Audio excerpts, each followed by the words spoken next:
Halo semua, selamat datang di channel ini. Di video ini kita akan belajar tentang ethical hacking untuk pemula. Kita akan belajar dari dasar hingga kita bisa mengeksploitasi sebuah target system. Video ini akan ada beberapa bagian karena video ini memang cukup panjang. Sebelum kita melakukan ethical hacking, saya akan memberitahu apa saja yang perlu kita siapkan. Yang pertama, kita akan menyiapkan hacking lab kita. Untuk melakukan hacking, kita butuh menginstal VirtualBox, Virtual Machine, Kali Linux, Metasploit. Dan kita juga akan melakukan network setting di virtual machine kita. Semua ini adalah tahapan persiapan lab hacking kita.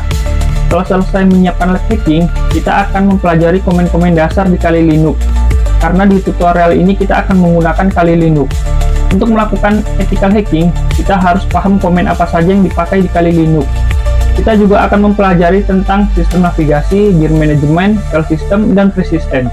Setelah kita paham komen dasar di Kali Linux, barulah kita bisa melakukan aktivitas hacking, seperti informasi gathering, bertujuan untuk mengumpulkan data dari setiap target, seperti IP, email, username, dan domain. Tool yang kita gunakan untuk informasi gathering ini adalah Hashcaster, Hunter.io, Whois, Sherlock, dan lainnya. Kita juga bisa belajar membuat tool kita sendiri dari bahasa Python. Informasi gathering ini adalah tahapan awal hacking dalam pengumpulan data target. Selanjutnya adalah scanning. Scanning ini juga termasuk ke dalam informasi gathering. Hanya saja informasi ini cukup privat dari sebuah target system. Scanning bisa kita lakukan jika kita mendapat izin dari target system itu. Oleh karena itu, kita akan melakukan scanning di virtual machine kita. Informasi scanning ini cukup membantu dalam kita menganalisa kelemahan sebuah target system.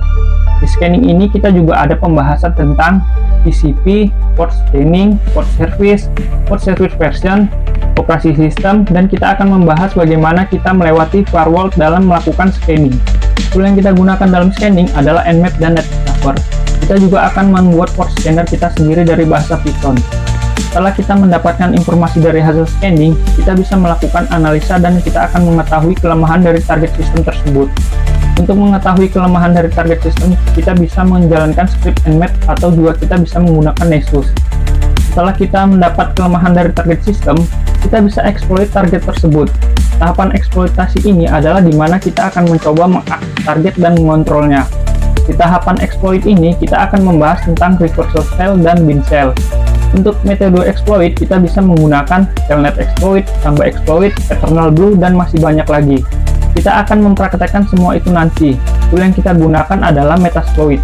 Kita juga akan mempelajari tentang Metasploit.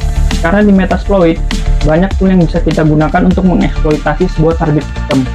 Setelah kita bisa melakukan eksploitasi, kita juga akan belajar tentang MSC Venom.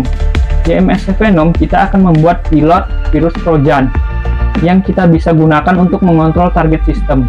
Kita juga bisa menggunakan Meterpreter. Dengan Meterpreter, kita akan bisa melakukan banyak hal dengan target system.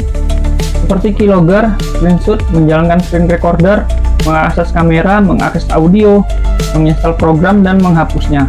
Setelah itu, kita juga akan belajar membuat script backdoor kita sendiri dengan menggunakan bahasa Python. Setelah itu, kita juga akan belajar membuat persistent yang bertujuan untuk mempertahankan akses kita terhadap target system. Proses eksploitasi ini adalah tujuan akhir kita, karena kita sudah bisa mengakses dan mengontrol sebuah target system. Kita juga perlu menghapus jejak kita yang ada di target system itu. Jadi data-data kita akan kita hapus, sehingga kita tidak terdeteksi di target system itu. Itulah dia cara bagaimana kita bisa menghack sebuah sistem. Setelah itu kita akan mempelajari tentang web hacking, seperti HTTP request, response, drop suite, DOM injection, HTML injection, SQL injection, dan lain-lain. Kita juga akan belajar cara menghack sistem di Android dengan Metasploit, seperti Meterpreter, Evil Droid, Lemon, dan memasukkan malware ke APK. Kita juga akan belajar tentang ngrok dan termux. Oke, itu saja saya rasa video ini. Di video berikutnya kita akan mencoba menginstal VirtualBox dan Kali Linux.